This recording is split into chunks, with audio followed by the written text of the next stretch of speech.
welcome to Privacy Awareness Day, our Privacy in You presentation. We are so excited that so many of you could come today.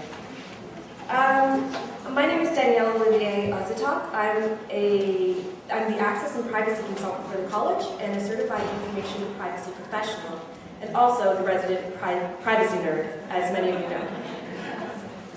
So I want to give you a little bit of a background on how this event came to be.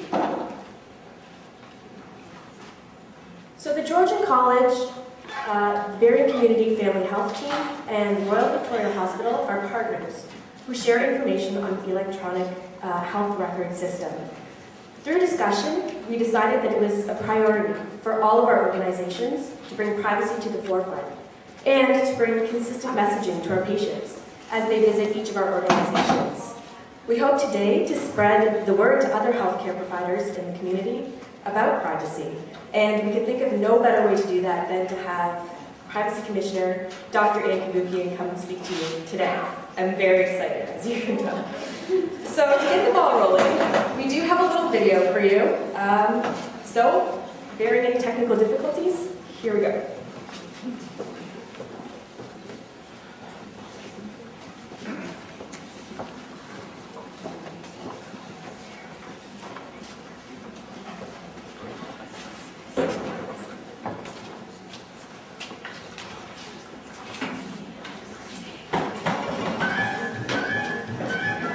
Protecting patient privacy is an issue we are exposed to every day. We understand that the hospital can be a busy workplace, and when things get busy, that's when privacy breaches can happen.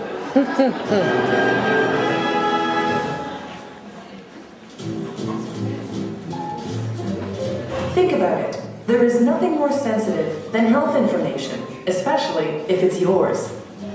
Bonjour madame, ça va bien? Oui, merci. When you work with health information every day, it's easy to forget how vulnerable people can feel if that information becomes public.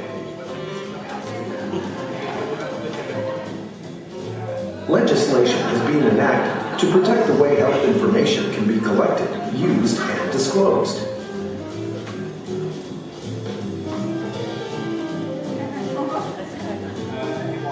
If you breach legislation, you are at risk of facing consequences for your actions. Any member of the circle of care has the right to use, share, and transmit patient information. No one wakes up in the morning saying, today, I'm going to breach somebody's privacy. We work in a very challenging and dynamic environment, and our first priority is always to provide the highest quality of care to our patients. This is our mission. We must balance this priority against a number of regulatory provisions, such as privacy. Our philosophy in the Privacy Office is one of balance. We want to provide our employees with the information and tools they need to support compliance. The legislation covers more than just the patient's health record. It protects patients from identifying information. This patient I want to refer to you, he's a paver. He came in, he had his left foot crushed by a steamroller. It doesn't look like a foot anymore. Anyways, I got the file on my desk. I'll send it off to you. You don't mind? Hey, we'll play a little golf this weekend, all right? Without actually saying their name or address, or holding their health record in your hand, you can still breach patient privacy. Hey, Mike. Hey, you got a second? I want to talk to you about information. If a person can identify the patient just by your description, you have breached patient privacy. Find a private area to discuss confidential information.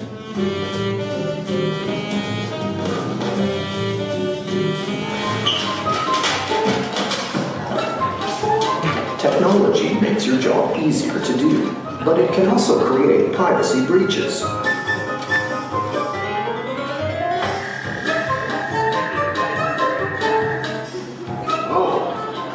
This? Hey, Steve, check this out. Bob's got a prostate problem.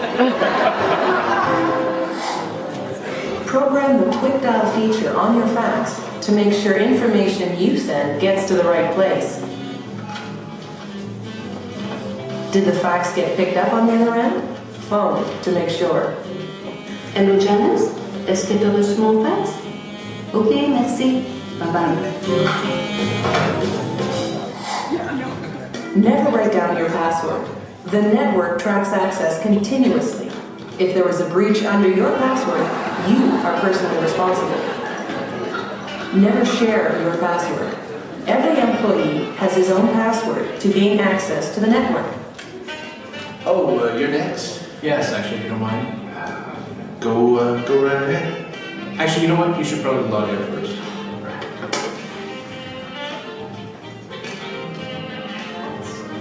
Go right ahead. Great, thank you. Laptops and PDAs are easy targets for theft. Never leave personal health information on portable devices. Upload to the network.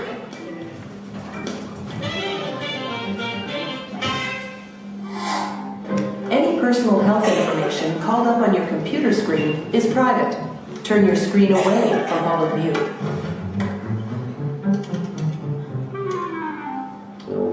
Hey, you've reached Angus McTavish. Leave a message after the beep. Yes, this message is for Luigi Scalantoni. I'm calling from the hospital in regards to your proctologist appointment this Friday at 8 a.m. Please give us a call at 5. If you are leaving a message, check the number before you dial and keep information to a minimum.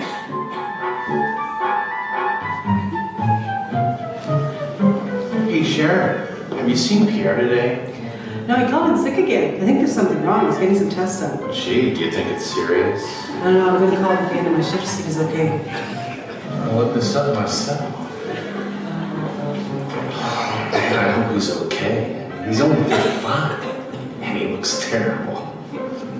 Accessing personal health information is a serious privacy breach and a zero-tolerance offense. Finally, health information must be stored or disposed of properly. Charts left out on a unit, x-rays left up in an amphitheater, or faxes left in the cafeteria are all privacy breaches. It's a privilege to access health information. It's everyone's responsibility to uphold that privilege. Contact our privacy department for detailed information on tools you can use to better understand how to comply with privacy provisions. Mr. Rawl, if you could just bring over your green card and your requisition, please, to the front of the counter. We're not saying our policy will end privacy breaches, but together we can sure reduce exposure.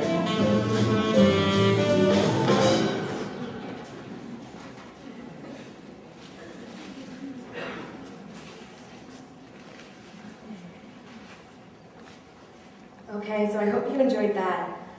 Before we get to our keynote speech, I just wanted to give you a little bit more of a crash course in privacy. So get ready for Health Privacy 101, and this is going to be 5 minutes, so get ready. We're going to start with the definition of privacy itself. So there's a bit of an intuitive definition here. It's very obvious, and I think we kind of understand just intuitively. The right of an individual of freedom from unreasonable interference in his or her private life is kind of what we understand privacy to be. Now we have a slightly more technical definition when we start talking about information privacy. So that's the control of an individual over the collection, use, and disclosure of any recorded information about that person. So by controlling the collection, use, and disclosure of their information, users experience a greater freedom. And in that way, privacy is akin to freedom, and that's something that the Privacy Commissioner says quite often herself. Now, you had quite a good introduction to privacy breaches during that past video that you just saw, but just to get a little bit more specific, a privacy breach occurs when personal information or personal health information is collected, retained, used, or disclosed in any ways that are not in accordance with the privacy legislation, so PHIPAA, which we'll talk about in just 1 minute. Now, here's a question for you to ask yourselves. I'm not going to point out anyone from the audience and make them answer, but what do you think is the most common type of privacy breach that we as regulators see? Would it be unauthorized collection of personal health information, unauthorized use of personal health information, or the unauthorized disclosure of personal health information? So, those of you who said C are absolutely right. This is what we encounter most often when we start talking about privacy breaches. So, a couple examples of unauthorized disclosures, or what I call the low-hanging fruit of privacy breaches, would be the loss or theft of equipment containing personal health information. So that includes memory sticks, laptops, disks, or your phone, if you carry personal health information on your phone. So the Privacy Commissioner has put out several health orders about this and has called for mobile devices to be encrypted. Another cause of unauthorized disclosures would be faxes or letters that are sent to the wrong person or wrong place, like you saw in the video. And then another one that's quite common is the inappropriate disposal of personal health information. So maybe when we throw personal health information in the garbage or recycling bin, when really it needs to be shredded, and that can lead to unauthorized disclosure.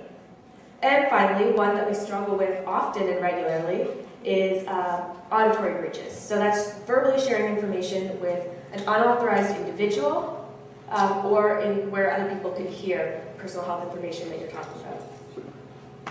So, when I talk about HICS with the students that I train, this is usually what they mention.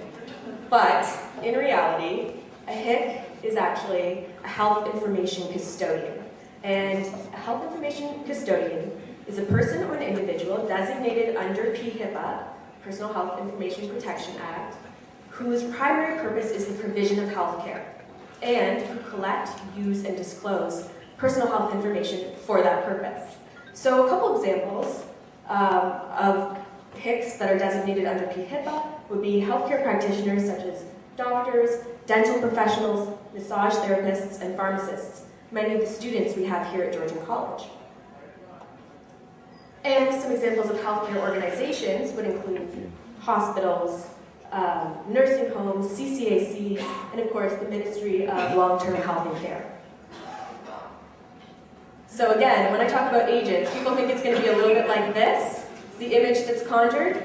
And again, the reality of the situation is that agents are in fact just a person who acts on behalf of the health information custodian, the HIC, with regard to the personal health information. So they collect, use, and disclose personal health information for the purpose of the HIC. So an example would be an individual working within a healthcare organization, so maybe within a nurse practitioner-led clinic. The reception staff would be collecting, using, and disclosing personal health information on behalf of the nurses. Another example is when we have third parties who we hire to work for HICS. So for example, a paper shredding company who would be disposing of personal health information on behalf of a HIC. So finally, the reason why we're all here today, PHIPAA, the Personal Health Information Protection Act. So this is Ontario's health information legislation, which came into force in 2004, and it applies to all HICs, so all those people who we were talking about in the previous slides. And it concerns the ways we collect, use, and disclose personal health information. And it tells us how the provisions of how we can protect privacy in those ways. So it's now my pleasure to introduce the Medical Director of the Berrien Community Family Health Team, Dr. Brent Elsey.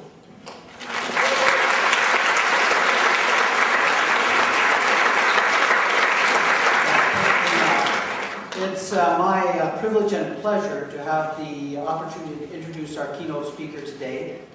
I think that those of us in the community have learned to recognize the importance of information technology, and one of those most important parts of that is being able to maintain privacy and security.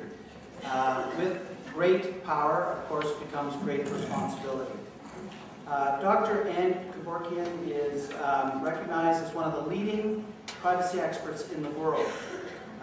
She was Ontario's first Information and Privacy Commissioner, and she's been reappointed for an unprecedented third term.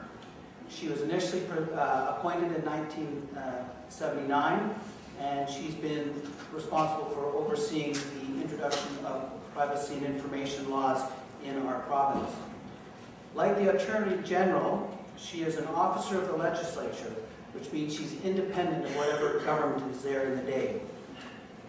She's an avowed believer in the role that technology can play in the protection of privacy. She has seen her office be able to develop a number of tools and procedures that are used not only in Ontario, throughout Canada, but around the world. Her concept of privacy by design, which seeks to proactively embed privacy into design specifications of information technology and accountable business practice, has been used around the world, and in October of 2010, the Data Protection Privacy Commissioners of the world actually passed a resolution recognizing privacy by design as an essential component of fundamental privacy protection. She's plays many, many roles. She's acts as chair of the Identity and Privacy and Security Institute in the University of Toronto. She sits on boards including the European Biometrics Forum, Future Privacy Forum, and has a number of other awards that go to her name. Most recently, she's been named the Intelligent Utility Magazine as one of the top 11 movement shakers in the global smart grid industry. More recently, in November 2011, she was ranked by Women of Influence as one of the top 25 women of influence, recognizing her contribution to Canadian and international economy. She also was recognized in 2007 by the Women's Executive Network as one of the top, most powerful women in Canada. So we are very fortunate here in Barrie to have such a renowned speaker come today. I think for those of us who are working in Barrie reflects that we are on the leading edge of information technology use in healthcare. So those of you who are in the audience, either as students or frontline users, are aware that this information that we're going to learn today is something we can take back into our workplaces, into our classrooms, and utilize on a day-to-day basis. So I'd ask you to give a round of applause and thank welcome our guest, Dr. Andy Goldstein.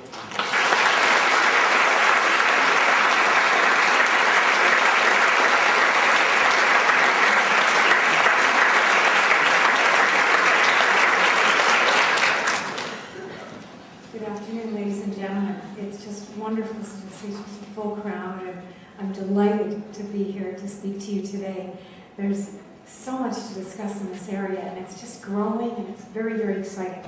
Now, let me just find the clicker. Here it is. And if someone could just get... Hi, Danielle. Thank you. Wasn't Danielle's talk great?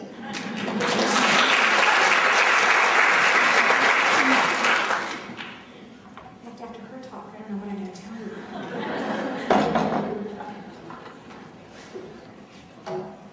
I just want to run you through what I hope to cover here today.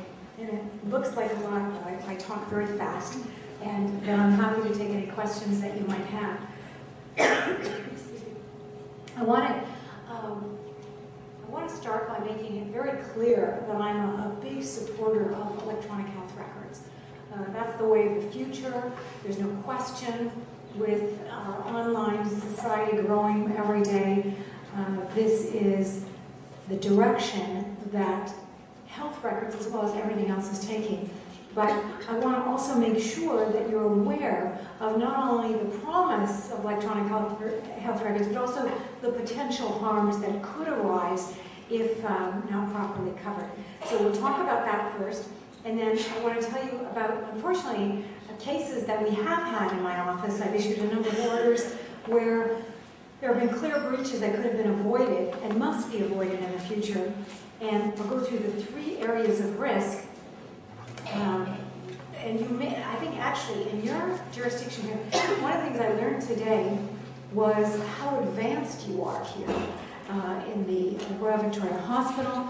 I was talking to a number of the healthcare providers over lunch, and you have a system of electronic medical records, which is amazing through family healthcare providers, and I mean, it is just really an advanced system. I was complaining, I mean, I suppose I shouldn't complain, but I do it all the time. I was complaining about how in my jurisdiction in Toronto, they're still not connected, all the major hospitals, and we have a project called Connect GTA, and I know that People are working very hard on this, but I will also describe to you, because I always like to be very, very straightforward with a number of the health issues I've had. And so when I talk to you, I'm not talking to you just as the Privacy Commission, I'm talking to you as a patient.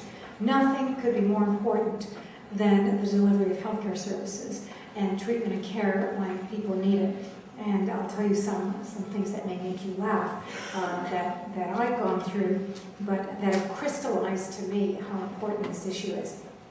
Then I'll tell you a little bit about Privacy by Design. We've had enormous success with this globally, and it's made in Ontario. So it's something that we're very proud of, and it's something that is just growing by leaps and bounds, it seems. And then I'll end by focusing on how can you embed privacy by design into electronic health records, and how do you move forward on that. And there's so much we can do, and that we will do on a go-forward basis. So let's get going. Let's start by talking about why is this so important. It may be abundantly clear to you why health information is so important. It is the most sensitive type of information that exists, personal information. And the irony of it, if you will, and the challenge is that on the one hand, it has to be disclosed and revealed immediately to people who have to give you treatment and care. So it has to be immediately accessible to your healthcare providers. On the other hand, it has to be locked up like Fort Knox. Thank you so much. Oh, you're so kind. I'm going to look you up afterwards, too.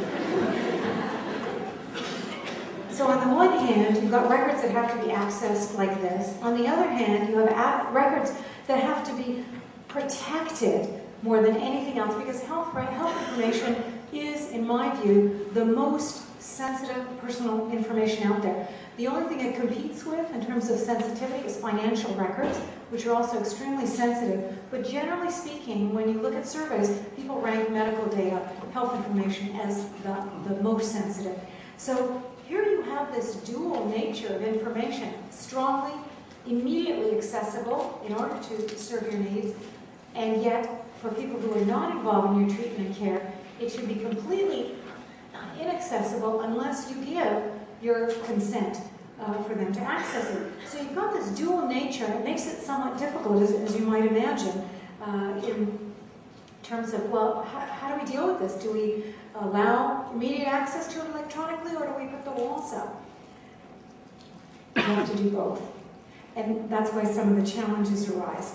Now, just to touch on the obvious, why it is so sensitive, the growth in online connectivity has contributed enormously to both what I call the promise and the peril of health records.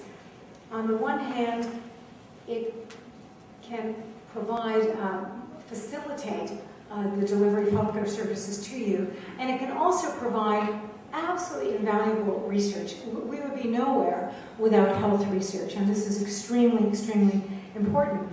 But you have to understand that health research is predicated on people consenting to their data being accessed. And if you erode the public's trust in terms of health information being properly used for research purposes, then that will go. The consents will freeze up, and you will not be able to engage in the kind of research you need to engage in. So enormous care has to be brought to this area.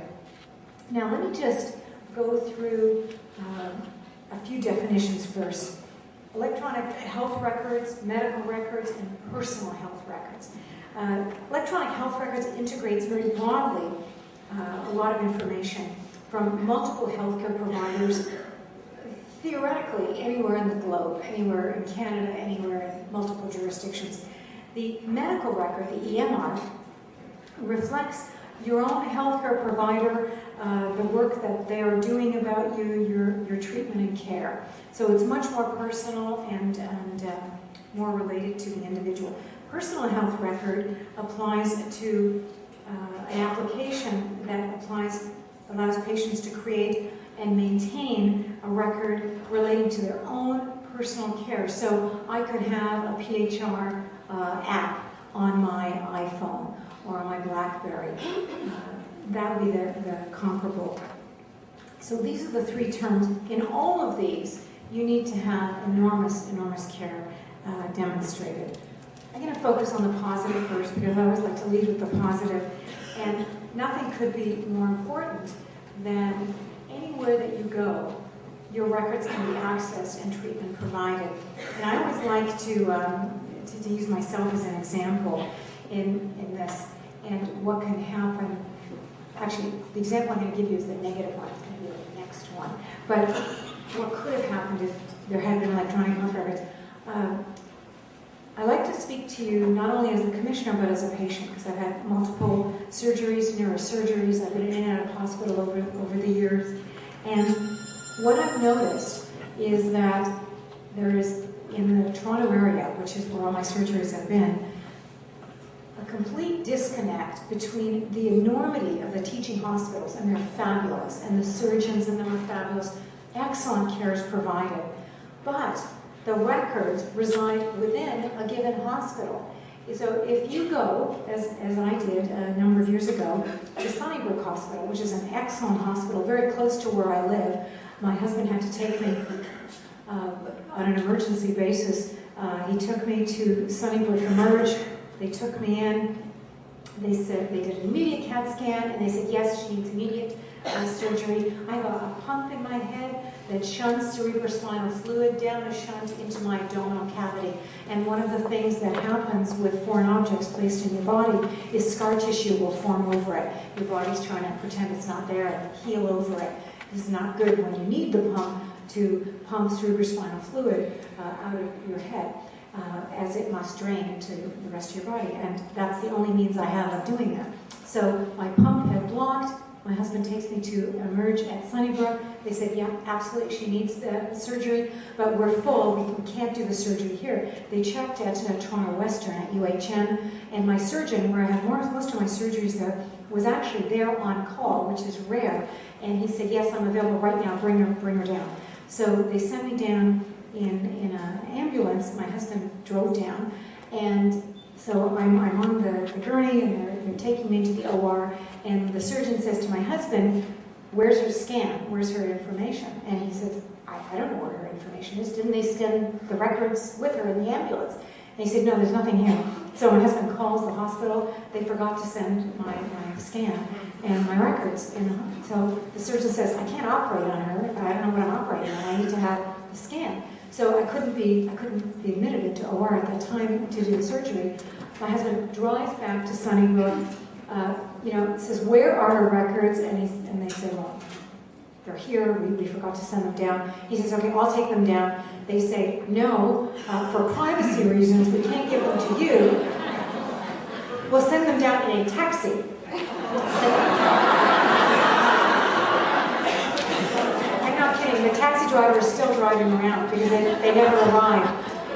My husband drives back to Toronto Western, and he says, haven't they arrived yet? They haven't arrived. An hour and a half past, they haven't arrived. He goes back to Sunnybrook, badgers them into giving him a copy of the scan. By the time he returns with the scan, a trauma case and accident had arrived. My surgeon had to take the case. So he was no longer available. And then another accident happened after that. 12 hours passed before I could have my surgery. And God works in great ways. I have short-term memory loss whenever I'm in need of surgery like this, so I don't remember what it was like waiting that 12-hour period. But I know from all the calls I made, apparently, to so many people that I must have thought I was dying. I was calling and saying goodbyes to people because the pain level in your head, it's explosive, and they can't give you any meds because they think you're about to go into surgery. So I give you that as an example of, wouldn't it be awesome if we had had electronic health records and the data would have been immediately accessible. This is why I know personally how absolutely critical it is to develop this, and we are working very hard to try to get Connect GTA to work. You already have it here, so I applaud all of your practitioners here and the people in your hospital, Victoria Hospital, that have done this. Now, let me tell you some of the negatives, though, because we always have to be aware, I would say, of unintended consequences. When you have electronic health records, if privacy and security measures aren't strongly embedded, you can have enormous access, in terms of potential unauthorized access to those records. Massive amounts of health information are collected from diverse sources, and if you're not extremely careful, the potential for unauthorized access grows exponentially. And I'm not talking just about the hackers and the individuals who take great pleasure in trying to break into systems. They're a potential source, but the cases you'll hear about in a moment, the orders I've issued, these have related to unauthorized access by people within the hospital setting, people who should know better, but we're all human and we all have frailties. And when you have interpersonal matters coming into play with access, unauthorized access to health records, they can create a very unfortunate environment. So the other thing is, it's very easy, the temptation to transfer information from the main servers where the health records are stored to mobile devices like USB keys and laptops and all the iPhones now. Often the transfers are made for very good reasons. Health researchers wanting to do research at home, so they take the data home with them, things of that nature. But as you can imagine, there are enormous risks with portable devices and mobile devices. The ease of losing one of these devices and the potential for theft, this has occurred again and again, and it's just completely unacceptable. So we focused on some of these concerns. I'll go over this very quickly because I'm sure you're aware of some of the things that can happen if you don't pay strong attention to privacy. But in jurisdictions, especially outside of Canada, because here we have a public healthcare system, but I spend a lot of time in the United States, for example, talking on these subjects, and people are actually deterred from seeking much needed treatment and care because they're afraid of their health data getting in the hands of their employer or their insurer, and it might impact their career possibilities, their possibilities for advancement. They don't get the care they need because of these fears of unauthorized access to data. People go to great lengths, sometimes they falsify data, again, for fear of it coming into view. And this can lead to enormous erosion of trust and confidence in the healthcare system, as you can imagine. It can lead to damage to the reputation of healthcare providers if information gets from their hands to unauthorized parties. It just goes on and on. It can lead to enormous legal issues, both in court, outside of court, lost time and expenditure of resources. I can't emphasize that enough in terms of addressing data breaches that arise. It can be very, very costly venture, both in terms of financial and human resources. So there are many, many reasons why you want to take care, and I know that they're doing that here. Let me identify the three main reasons we have, the major risks we found in terms of starting with the transition to electronic records and some of the issues relating to unauthorized use in mobile devices. Now you're already past this, largely speaking, but in my jurisdiction, for example, they're not. I mean, my family dog, who I love, is still on a paper-based system. That's why I did want to talk to Dr. Brent, because he's here and he's on the EMR system. When my family doctor transitions onto an electronic medical record system, there will be enormous issues that he will have to deal with. Personal health information appears to be extremely vulnerable during this transition phase. A number of reasons contribute to that. You need to have very well-trained staff. It is a different world in terms of accessing the data, moving the data around, requisitioning various records. Sometimes when you first transition, the electronic system isn't fully functional yet. It may be in part. The privacy security features may not be employed yet. There are a number of factors that have to be addressed, and sometimes you can have duplication in records that increase the volume of the information, things of that nature. We did a paper, I did a paper with Dr. Rossos, Peter Rossos, at UHN, and I have to tell you, it's so much fun. Peter is one of my docs. So often I get a doctor and he treats me, and then I'm so impressed with him, and I say, do you want to work together on something? So we have the best relationships, and I have nothing but praise for my doctors at the University Health Network in Toronto. So Dr. Rosas worked with me on developing a toolkit, if you will, a practical toolkit for physicians who are considering transitioning from their paper-based records, their charts, to electronic health records. And I think this walks you through all of the potential concerns and how to address them. So if you know of anyone who's considering doing this, perhaps in other jurisdictions, I suggest that you take a look at this. And I should tell you, all of these papers are accessible on my website. So if you want copies, just go there. You'll find them very quickly. Now, unauthorized access to electronic records. This is probably the most distressing area. And this is the area that concerns me the most because this isn't going to change. When you go into an electronic system, the potential for unauthorized access grows exponentially because of the ease of access. I mean, one of the beauties of EMRs and EHRs is the ease with which anyone can access it. So when I went to emerge at Sunnybrook, had they been on a system of electronic records, then my doc at UHM could have accessed the data like this, which is outstanding. But of course, the problem is you don't want to make that access so rigid that only 3 people can see it. Because when I went down to UHN, my surgeon at that time, Dr. Gentili, was no longer available. What if another neurosurgeon had also been on call, which there wasn't, but what if there had been another one? You want to make sure that he could also access the data. And perhaps a nurse practitioner working with us. I just met with a number of people over lunch, and some of them, I think more than one, but one in particular was a nurse practitioner. And I said, I have the greatest respect for nurse practitioners. There she is, she's wonderful. And the reason I was saying that was, having had multiple surgeries, and don't get me wrong, I love my neurosurgeons, and I'm really, really glad they're good at what they do. But that's what they're good at. They're really good at surgery, which is great. That's all you want them to be good at, truly. But then afterwards, the post-operative model of care, and I said this with respect to my surgeons, you don't want your surgeons taking care of you afterwards, but they want to make sure the surgery worked fine. But then afterwards, you need other types of caregivers. And nurse practitioners are ideal there. I also have excellent neurologists. They're good. So all of these people have to access my data. You need widespread access to medical data.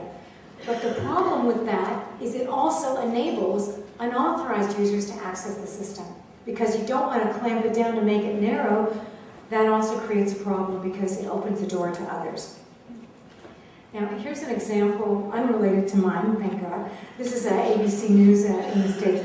We're talking about medical records that could be actually purchased online. And you say, well, how could that possibly be? It's not possible. Perhaps it's not possible here, but never say never. These were IT specialists who found that people were willing to sell names, birth dates, and insurance provider of patients, in this case with diabetes, and they sold them to sell records of those who purchased health insurance in the last 3 to 12 months because they wanted to compare who buys this and what do they like and how can we pitch it to them.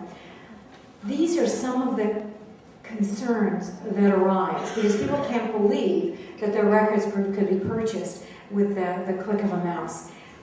It is extremely, I was going to say extremely easy. I don't want to say it's extremely easy, but it is not uncommon, certainly in the US, for this type of activity to take place. And here, as you can see in this last example, $500 to $800 per transaction was given to this technician who worked at this university for selling patient information. So there's a real market for it. Let me talk about 2 orders that I've issued in my jurisdiction. Now, let me first tell you, so don't look at this for a moment. Let me first tell you about what we have in Ontario that is outstanding. We have PHIPA, the Personal Health Information Protection Act. This is such an excellent statute, and I know Danielle referred to it. It was introduced in 2004, and the reason it is considered worldwide such an excellent statute. And I'm going to describe it in a moment, but a few years ago, in the States, they have HIPAA, we have PHIPAA. They were looking at a way to revise their statute in the United States, and they were looking all around the world for existing statutes that they could use as a framework for the revisions to their law. The only existing statute they pointed to globally was Ontario's PHIPAA. So you can take pride that we have an outstanding law here. Why is it so great? Because it is reasonable. It is abundantly reasonable. So there's this thing called a circle of care. Circle of care is the circle of practitioners who treat you. So using myself as an example, so I start off with my family doctor. He refers me to a neurologist who then refers me to a surgeon. The surgeon refers me to the medical imaging department to get a number of MRIs and scans, and I've got blood tests. All of these individuals are there to give me treatment and care, circle of care. So I want all of them to be able to access my records easily. So PHIPAA works in a manner that allows the physician to assume that he or she has my implied consent to use my data for my treatment and care. Makes sense, right? You don't want your practitioner wasting the invaluable short period of time usually that you have with them, the 15 or 20 minutes you might have for consultation. You don't want that whittled down to a few minutes because he has to seek your informed consent at every opportunity. That doesn't make any sense. Our law is such a sensible, practical, extremely respectful law. It is a consent-based statute, but it is based on this implied consent within the circle of care. But the moment your health data goes outside of the circle of care, the walls go up.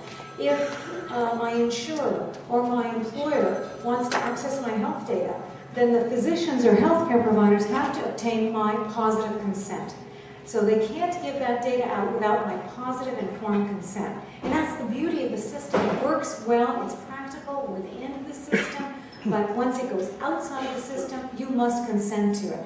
That's the beauty of it. Now, what drives me crazy? Two things. One is unauthorized access to one's records, especially for, and I understand this, we are all eminently human. We have human frailties, and it seems that when one's personal life intersects with one's working life, and you work in a hospital setting, and you have easy access to people's health records, that's when the problems go up. So, Order 4 was in one of our major hospitals in Ottawa, and this woman, who I believe was a nurse in the hospital, she noticed that her boyfriend's, was the girlfriend, the patient's husband, that's right, was in. The patient's husband said, "Oh, my wife, I think she checked into your hospital." "Oh, really? Yeah, I don't know what she's in there for." And they were in the midst of a very heated divorce proceeding. So the nurse accessed the girlfriend, the former, she wasn't the former wife yet, but I'll refer her as the former wife, accessed her records repeatedly over a period of time. When this came to me, I said, "Stop access immediately," and we're investigating. And they tried to do that, but at that time, the union said the issue hadn't been resolved, and so access shouldn't be cut off. So access continued in an unauthorized manner for another 3 weeks until my office had fully investigated and issued an order. And obviously, we said all access should be cut off to this individual who has been accessing these files in an unauthorized manner, contrary to PHIPAA. And the unfortunate thing was that I have no problem with HR issues. I understand that these issues arise and you have to deal with them, but they don't trump privacy. Individuals' privacy relating to their health records, in my view, is paramount in this kind of context of unauthorized access. So we came down very hard there. Another hospital, similar kind of thing. And again, there seems to be this issue with spouses and former spouses, as you might imagine. This individual was a technologist at a hospital, and she wasn't involved in the treatment or the care of this particular patient, but it was, again, a former spouse, and she was curious. She wanted to know what was happening with the husband's new spouse who had been in on multiple occasions, and she accessed her records again and again, despite the fact that after the first order, we said, I know that we don't want to shut off access to health records for a broad range of people within the hospital, because you never know when a new nurse comes on, they may be assigned to the file, they have to get access to the file. But we have a flag that comes up every time you access a file that asks you, are you treating this patient? Make sure you are treating this patient before you gain access, otherwise that's unauthorized, the access is unauthorized.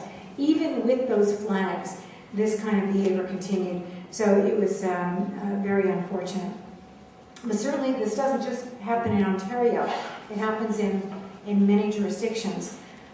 Last year, a pharmacist in Alberta accessed the information of a number of women, 11 women, who attended her church, and she posted the information on Facebook. Everything will end up on Facebook. So when I go into the high schools and junior highs, I always tell kids, be careful what you post, because you never know where it's going to end up, other than Facebook. Also in Alberta, there was a physician who accessed the information of a partner's former spouse. And often this happens in a divorce or a custody proceeding, but it is not uncommon.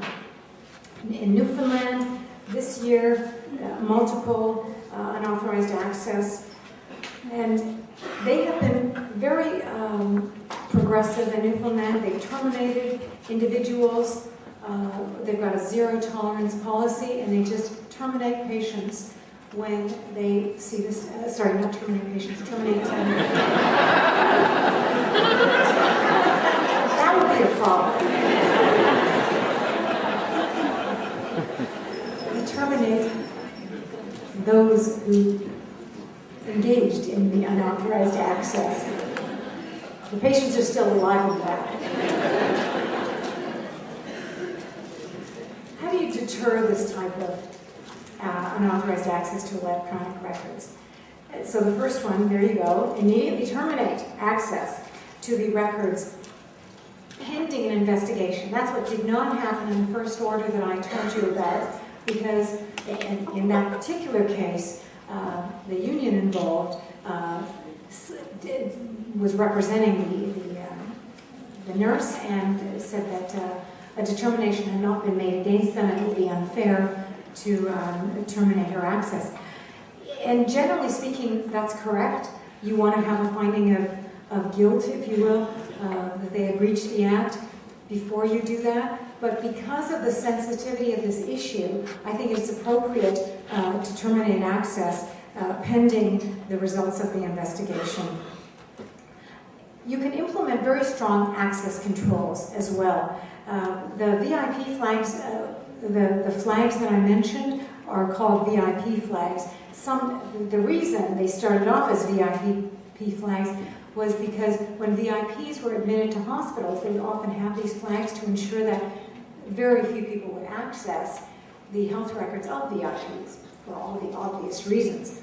And they continue to be called VIP flags, but you should apply them across the board. No one should access anyone's health records unless they're engaged in their treatment and care. If you have audits, it's a very, very strong tool. And if you have you audit access to records and you communicate that very strongly to everyone in the hospital who's working there, that you're doing that, it has a real deterrent effect. If people are aware of the fact that any access they can make, and often staff do it because they're just curious. It's, you know, they don't consider curiosity a real negative. They just, you know, they're wondering so-and-so maybe is a neighbor of theirs, or maybe it's someone they've heard about is in their hospital, and they're just curious what are they in for. That also is, of course, completely unacceptable. But once people in a hospital know that all access is logged and audited, then it deters their behavior considerably. If you can implement a policy of zero tolerance, that goes a long way. The example I mentioned earlier, where the individuals involved were terminated immediately upon the determination of their unauthorized access, that sends a very, very loud signal to everyone. And it's harsh, there's no question, and it's certainly not popular, but it will convey very clearly how unacceptable that behavior is. I think that the best way to deal with this is start by providing training and awareness to everyone, especially new hires. Make it part of the hiring process and whatever training they're given, that this is simply something that is not tolerated. Because I think sometimes, especially with new hires, unless people are made aware of how completely unacceptable it is in fact a breach of the law, unless they're informed of that, they might think it's no big deal. You know, I didn't take anything, I just looked at why they're in here, why are they in the hospital. The training and awareness goes a long way, and repeating that training on an annual basis. Let me turn to portable devices. I'm going to talk about several orders that I've issued in this case. And I want to be clear, I love portable devices as much as probably you do. I have an iPhone and a BlackBerry in my purse. I travel with an iPad. Everything is going portable. I think it was BlackBerry, when they were talking about the BlackBerry 10, which hopefully will come out sooner than later, they were saying that in 3 to 5 years there aren't going to be any, this is arguably a portable device, there aren't even going to be any of these, that everything will be tablets and iPhone equivalents, Blackberries, things of that nature, that is how quickly things are morphing. So you can imagine the ease with which these things can be lost or stolen. It just seems to happen all the time. Let me tell you about 3 orders that my office has issued. One of the early ones was a theft of a laptop, and it contained, okay, I told you there were 2 things that drive me crazy. Here's the second thing. If you are going to transfer any personal health information from your main servers at the hospital onto a portable device, you have one of 2 choices. You can sever the personal identifiers from the data, remove the OHIP number, the name, the address, SIN number if it's on, take all that off, just have the clinical data, then you can transfer it, no problem.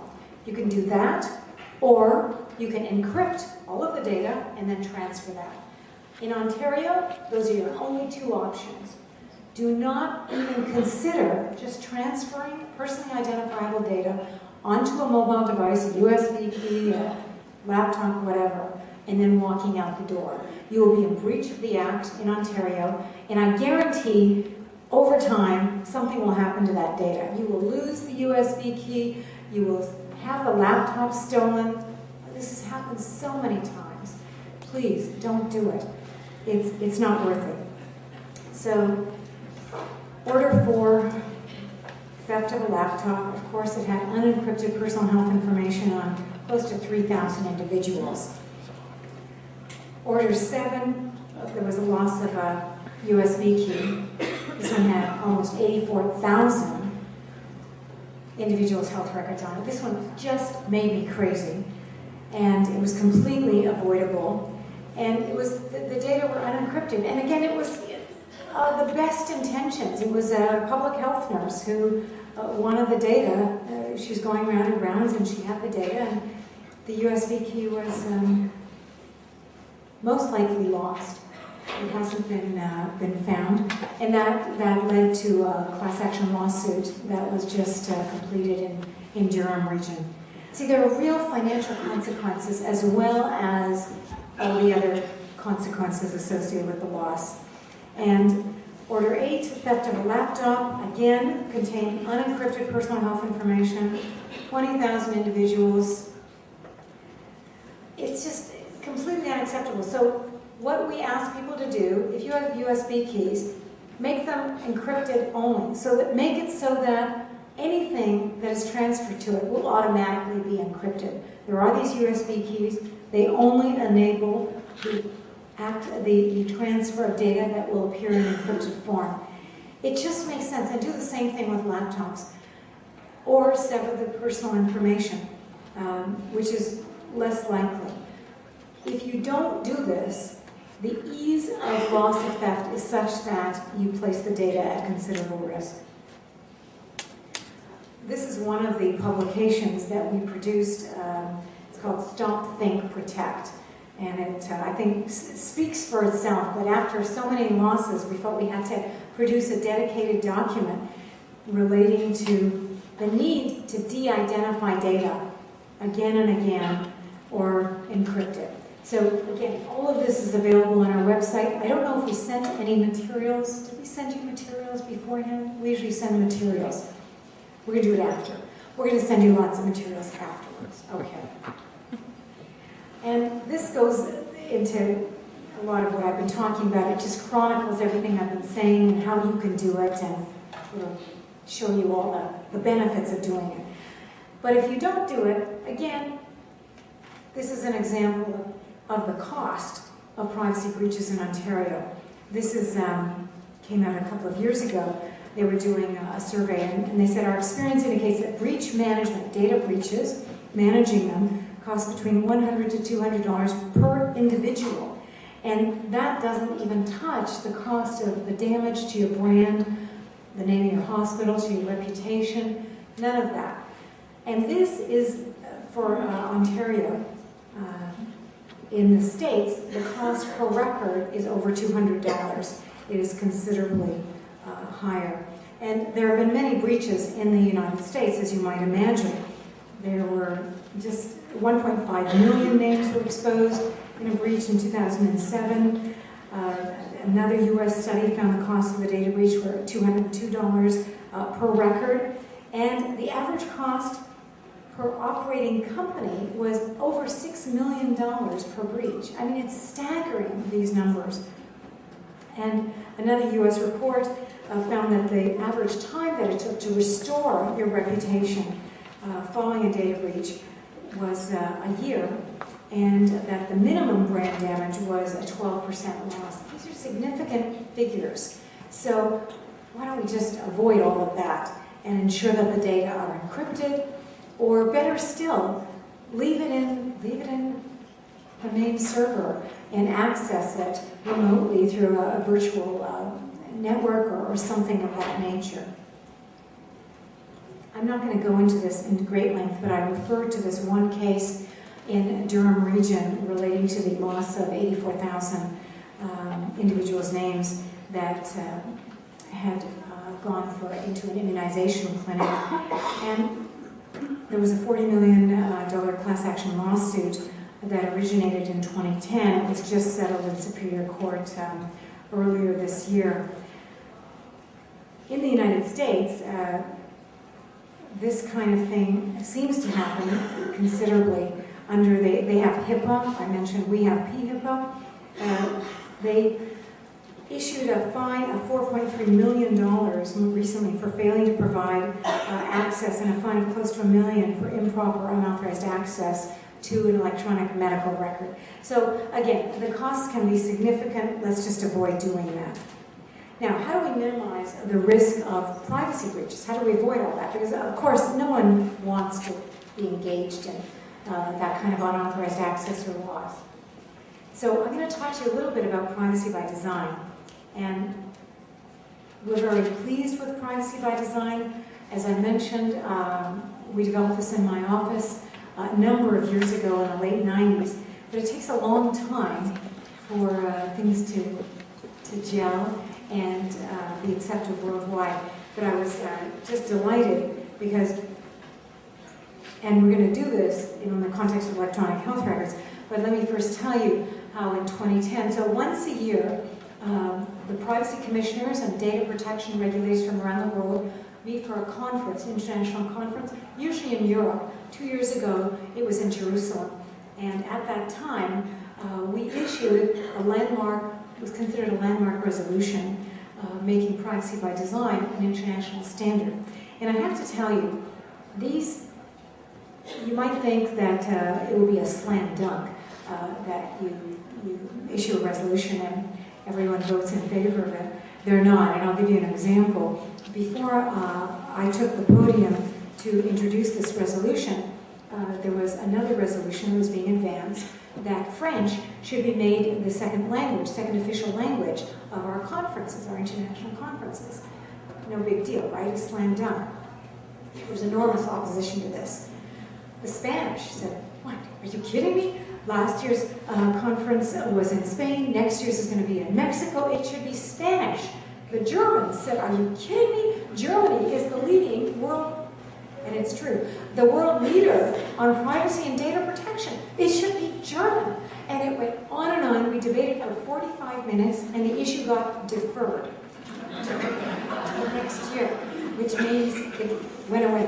So I give you that as an example of the difficulty with which some of these issues are grappled. So I had to go to the podium after that, and I was quivering, but I was just delighted because the resolution for privacy by design was unanimously passed by everyone there. And the only requirement was that we report back in a year's time on the progress that had been made on this issue, and we did. The next conference was in Mexico City, and we reported back on that. And in fact, if you would like, we have I think a very nice publication on that chronicles all of the advances we've made. And I should tell you that the principles of privacy by design, the 7 foundational principles, which you'll see in a moment, have now been translated into 25 languages. And isn't that amazing? To me, that is just amazing. All of the major languages around the world that you could imagine have translated this. So it is something that we're very proud of. And PPD applies initially to information technology, IT, that's where it makes the most sense, and that's where we're working on it very strongly. But it is not exclusively in the realm of IT. We extend it to accountable business practices. I've met with all the leading companies in the world. Think of all the major companies, primarily tech companies, Microsoft, IBM, Google, Facebook, Intel, Oracle. We partnered with these companies and have worked on embedding privacy by design in the protocols. Networked infrastructure, think of the cloud, think of ubiquitous computing, and physical design. I have to tell you why I put that in there, and I'll just give you one more little story. I'm convinced that I've had all these medical conditions because it gave me more data points with which to talk to people. So, one of my very first surgeries, we're going back almost 20 years, I have wonderful staff that I work with. I just love the people that I work with. And so they came to, I had my surgery, and they came to visit me on the neurosurgery ward. And at that time, the ward was configured such that the elevator doors were open, and you would come off the elevator, and there's a nursing station, and behind the nursing station is the whiteboard. And you know whiteboard, there's my name, my room number, my condition, my doctor, my meds, everything was on there. So my staff, they see this, they're horrified. They run into my room, and I'm sure they asked me how I was, but right after that, they said, "Oh my God, we're going to make sure that information is wiped off the whiteboard so your information isn't up there." And I said, wait a minute, are you kidding me? That's my life up there. You know, you've all heard about people getting the wrong surgery to the wrong arm, the wrong body part or something. I said, that's my life. You want your caregivers to know exactly who's in what room and what you're getting and all of that. But wouldn't it be great if we could just, with minimal resources, alter the physical design such that the whiteboard doesn't have to greet everybody that walks off of the elevator? And that's what we've done. So we've worked with hospitals, we've worked with a lot of pharmacies and others to adjust physical design, minimally change the scope, but have a maximum return in terms of privacy. So that's why physical design is up there. And it's worked very successfully. But let me tell you about the 7 foundational principles of privacy by design. These are, you know, a lot of it is motherhood. It's being proactive and trying to prevent the privacy harm from arising. Wouldn't it be better if you could just prevent the harm instead of having to address it after the fact in a reactive fashion? That's what privacy by design is all about, embedding privacy into the design of what you do, both at an operational level and at an IT level, and do it in a way that makes privacy the default setting. By that I mean, People shouldn't have to ask for privacy, shouldn't have to look for the click box, shouldn't have to look for where do I opt out of this thing. I don't know how many of you actually take the time to read privacy policies. My guess is very few. I've stopped reading privacy policies, and don't tell anybody I said that, because I know I do it when I have to for work, but you know, you've got a new app on your iPhone, you're busy, you're running around, you just click through. Wouldn't it be great if privacy could be assured because it was the default setting? It's embedded into the design of the system.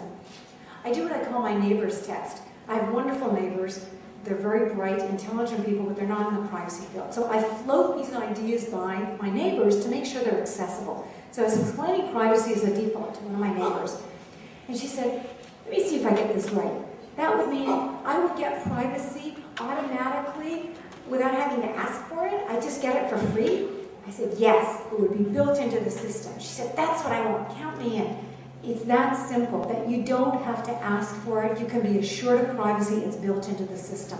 That is the ideal goal. Full functionality is another big part of privacy by design. And by that I mean it's not either or, it's and. So think of most models of privacy versus security, privacy versus marketing interests, privacy versus healthcare. When you have a versus, that is essentially a zero-sum game. And by that I mean, the more you have of one interest, security, the less you will have by necessity the other interest, privacy, such that the two total to a sum of zero. In my world, that is unacceptable. I remember profoundly the days after 9/11. A week before 9/11, I had neurosurgery, and it was it was a difficult surgery, and I was at home, I was bandaged, and I remember my secretary called me. They were called secretaries then. She called me at home just before the second building, the plane went into the second building, and she said, Commissioner, are you watching the television? I said, no, it was like 9 in the morning or something. I said, I'm recovering from surgery.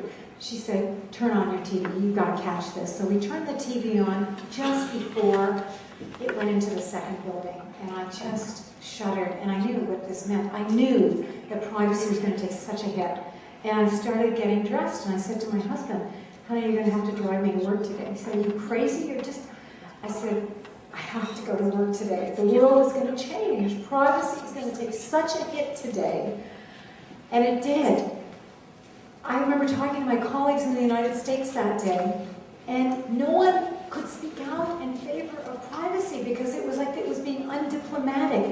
They were speaking out against the United States if they were speaking out in favor of privacy, because everything was in favor of security and public safety after that, understandably. And we wrote a paper on this. The CBC called me that day, and they said, we want your views on 9/11. My views, it's horrific. And they said, we want your privacy views. So, and then we were going to post it on our website. So we wrote a very quick page, and the title was something like, public safety is paramount, but balanced against privacy. And the only thing I would change today is the language of balance, because public safety is paramount. The delivery of healthcare services is paramount. But what I say now, I say with a cloak of privacy wrapped around it. Because when you talk the language of balance, it invariably invokes this zero-sum paradigm. And I can tell you, I've been doing this a long time now, over 20 years, and in my experience, anytime you're balancing privacy against another interest, it's always at the expense of privacy. And in my world, that doesn't cut it. Because privacy is essential not only to your rights, but to freedom. It is integral to freedom. You look at societies that have morphed from a free and democratic society into a totalitarian state. The first threat to unravel is privacy. You talk to countries like Germany, where they had to experience the ordeal of the cessation of all of their freedoms in the Third Reich. They lead with privacy, the importance of privacy, and they never want to go through that experience again. So when I speak in favor of privacy, it's not just in terms of a personal freedom, but it's at a societal level. All of our freedoms are predicated on this. So I insist upon privacy wrapped around these other integral interests. That's what positive sum means. Positive sum means you can have two interests grow incrementally together in a positive fashion, and they coexist. They live together. It's a doubly enabling system. And I can tell you, we have demonstrated you can do this again and again and again. We've got a paper coming out on December the 4th where it's called Operationalizing Privacy by Design. And we show all of the different areas in which we've done this with multiple companies and healthcare providers. So we do the same thing with healthcare.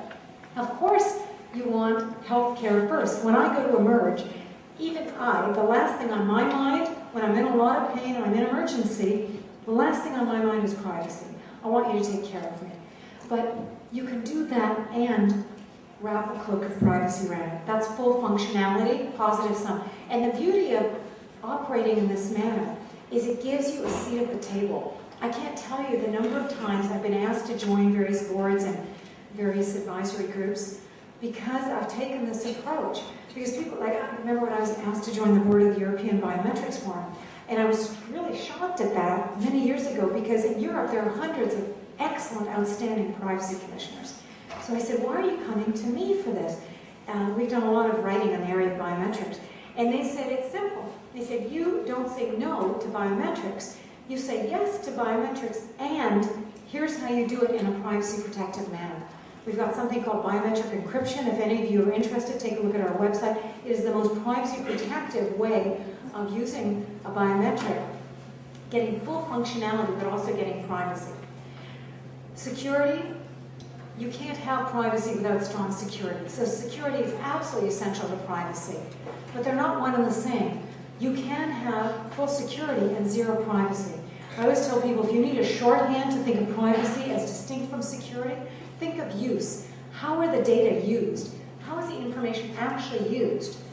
Security will get it from point A to point B, 100% secure. It can be encrypted using SSL. There can be firewalls. Everything can be transported 100% secure. But then if it arrives at the destination without any restrictions on how are they going to use this information, who has access to the data, you could have 100% security, 0% privacy.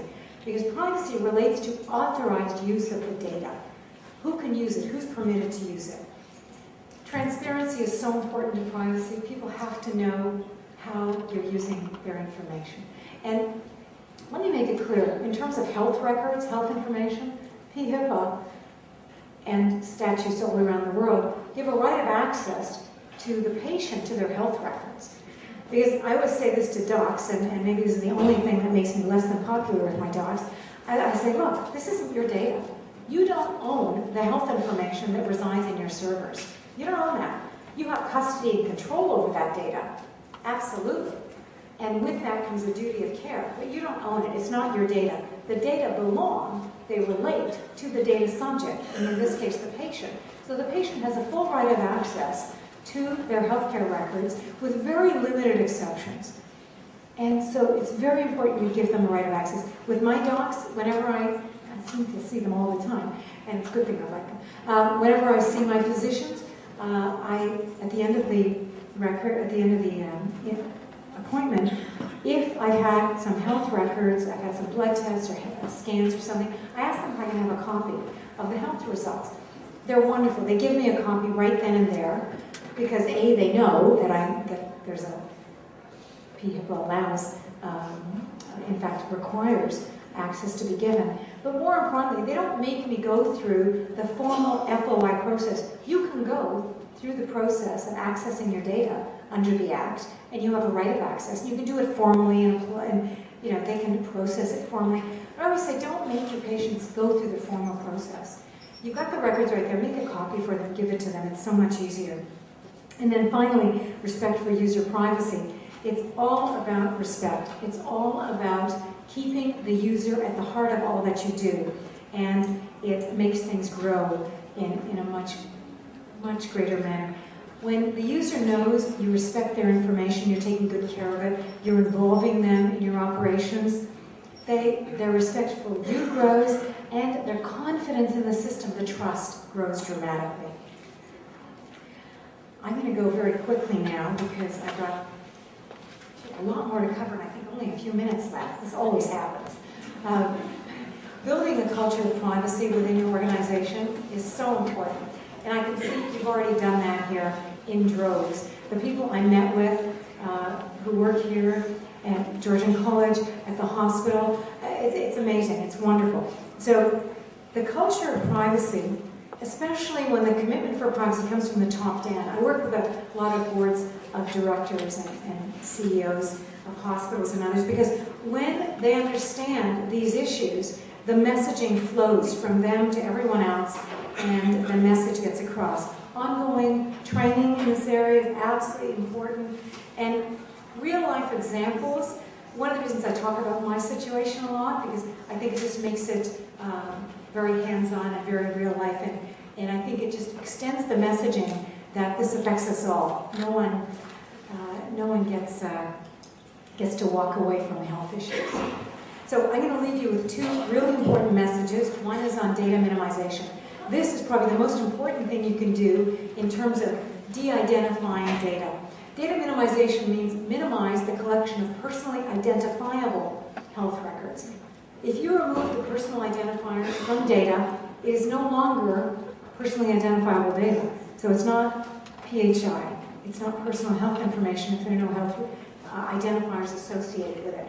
And so you will save yourself an enormous amount of grief because you will free yourself from the possibility of data breaches if the data are de-identified. And I wrote a paper with Dr. Khaled El-Imam, who is one of the world's renowned experts. He is the Canadian chair for electronic records. He is just brilliant academic from the University of Ottawa. And we wrote a paper on the importance of de-identification. And one of the reasons we wrote this was because there had been a number of articles that were coming out on the ease of re-identification. That it's really easy to re-identify, de-identify data, so, don't bother. No, bother. In fact, the two individuals, Latanya Sweeney and Paul Ohm, who are fabulous academics out of the United States, if you ever meet them and challenge them on their papers, as I have done, much to their regret, they will say to you, when challenged, that they agree with you. So I recently, in 2010, when we passed the resolution on PVD, Paul Ohm was at the conference. So I went up to him and I said, what are you writing this paper for? It's making people think that they don't have to bother de-identifying because it's so easy to re-identify. And he said, oh, no, Commissioner. He said, if you read my paper carefully, as I have done, and he was right, he said, if you read the paper carefully, I'm not saying that. I said, I know that. But the rest of the world is not reading the paper carefully. They're reading the headline. And the headline basically is saying it's a slam dunk to re-identify. And the conclusions people are drawing is don't bother de-identifying. That is the harm that is arising. The poor guy, I felt terrible. He's invited me to speak at his conference in January. And really, I'm being cavalier. He is an amazing academic. I don't mean to suggest otherwise for a moment. But what I want to leave you with, and this is the most important message, and this is my biggest fear going into the future. I know we can protect privacy well into the future. I don't have an iota of doubt about it. What concerns me are that people are going to learn or are going to think that what's going to happen in the future is whatever they read in the headlines. The death of privacy. Can't have any more privacy in the future because of online social media. Facebook obliterates the possibility of privacy. So people are reading the headlines, and you know how they say perception becomes reality. That is my fear, is that people are going to be swayed by these myths, and that is going to perpetuate them abandoning attempts to protect their privacy. So don't do it. You can de-identify. Re-identification of data is extremely difficult. It takes a very highly skilled set, think of hacker type of brilliant genius mind who can break into these things. And even under those conditions, it is extremely difficult. Dr. Khaled El-Imam has developed an amazing de-identification tool. And just to give you one example of evidence that it works, there's something called the Heritage Health Prize offered in the States, I think from California. And they hired Dr. El-Imam to create the data set to de-identify the data that was going to be used in this competition, because they were using health records. So they said, Dr. Alima, we're hiring you, just de-identify all this. And he did. But then, unbeknownst to him, they hired one of these ethical hacker types, just a really brilliant guy, to try to re-identify the data, because they wanted to make sure it couldn't be re-identified, but trust but verify. So they actually hired one of these guys, and this brilliant security expert couldn't re-identify it. So how great is that? I mean, I think that just speaks volumes, and I was thrilled to read that, and he was relieved, and he told me after he heard the story. But that just goes to show how successful you can de-identify if you do a thorough job of it. So here's some more data that Dr. Alimam has done on the difficulty of re-identification. Even if you don't use this tool, it's still very difficult. He did a very extensive review of the literature. So rest assured that you can. Now, I'm going to go very quickly and leave you with just one other thought. Having a good privacy policy is a great place to start. And in fact, you have to have that. But a policy is not enough. This is unrelated to health records, but I'm including it here because you always have to walk the talk. You got to make sure your policy is reflected in concrete practices. This was an example of a report I issued, unfortunately. And I don't like issuing harsh orders and harsh investigation reports. In fact, the majority of our cases, the great majority, we resolve informally, we mediate, we go to great lengths to work with organizations behind the scenes and not have to issue an order and an investigation report. But sometimes it's unavoidable. And here, this was with involved Elections Ontario, and they were transferring data onto USB keys. 2.4 million people's records were transferred onto USB keys, which have gone lost or stolen, they don't know. And it's basically gone on electorates and electors, you and I, citizens in the province of Ontario. And what struck me was when I met with them, they said, we have a policy that anything that is transferred to a USB key has to be encrypted. And I said, great, it's great. How did you make that happen? Well, you got the policy, and then you have to tell somebody about it and train them so they know how to do that. None of that had happened. That was the problem. The people who were responsible for doing the encryption on the USB key, no one had trained them on how to do it. In fact, they didn't even know what encryption meant. The main person who was responsible for it went online to try to learn about this encryption thing. The closest she could come with was that it was equivalent to zipping the data, which, as you may know, there's no resemblance to encryption. It just compresses the data, and that's what happened. So I don't fault her at all, because no one gave her any kind of training. You have to always ensure that your policies are reflected in concrete practices. I'm just going to move forward very quickly. Just know that we have a lot of tools on our website that you can go and access. And here's some more tools. And I'm just going to, I think, jump to the end because I would love to take questions if you have any. So, let me conclude, ladies and gentlemen. By you being here, I know that you're making privacy a priority. And I'm delighted that you have developed EMRs, electronic records. You're way ahead of the rest of us in the province. As you know, by now, I believe that it is far easier and more cost-effective if you build in the necessary protections up front in a way that you can prevent the privacy harm from arising and save yourself a lot of grief in terms of after-the-fact data breaches. Proactively addressing all these issues is the shortest way to go. Sometimes people think it'll take too much time, it'll cost too much. The exact opposite is true. In terms of electronic records, as you can tell, I'm a big supporter of electronic records, but it's always the unintended consequence that you have to be aware of and try to anticipate at the beginning. One of my colleagues in Germany has said that if you don't do privacy by design, you will end up doing privacy by disaster. So I'm asking you to avoid that and consider embedding privacy by design into all that you do. Thank you so much, ladies and gentlemen.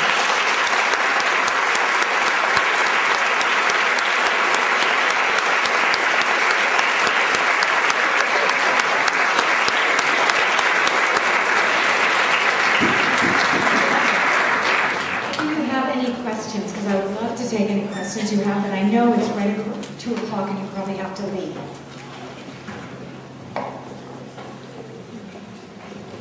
Perhaps I answer all the questions.